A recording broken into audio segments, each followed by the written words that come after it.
Hello all. I thought I'd see if I couldn't do a video book review. Haha, that sounds funny. Anyway,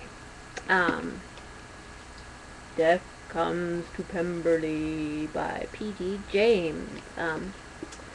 There she is. Isn't she darling? She's so darling. She's 91, you know.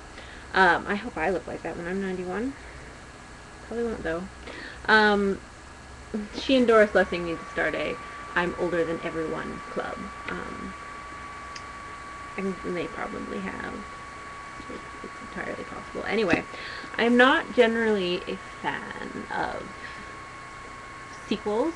Well, I'm a fan of sequels. I love sequels, but I don't love sequels that other people invent.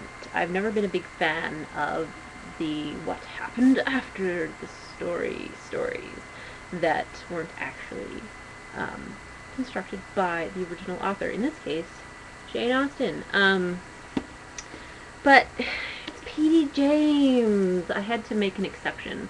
At first I poo-pooed it to everyone that tried to tell me about it, and several people did. And I'm like, whatever, because I just heard sequel to Pride and Prejudice and just turned off immediately, and it took me like 5 or so people to finally get through my brain that it was P.D. James.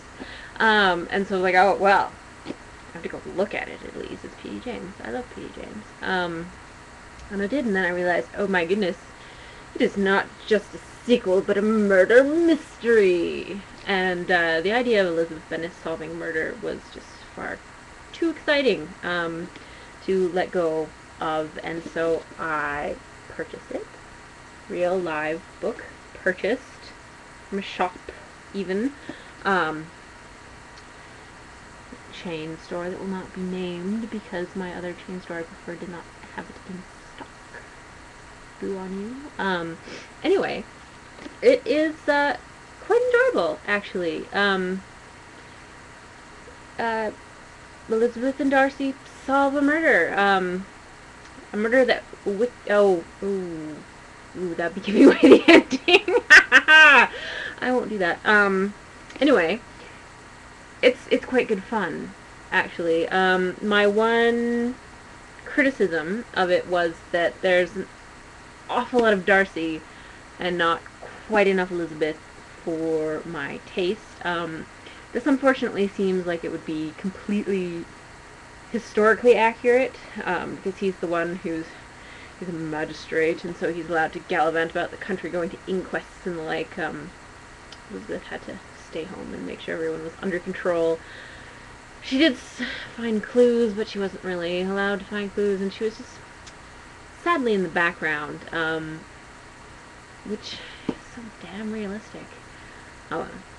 What can you do about it? Not a lot. Anyway, loved it. There was a little bit of extrapolation from the novel. If you know the novel as well as I do, you probably don't, and in which case, good on ya. Yeah, we won't talk about that. It's a little embarrassing even for me, actually.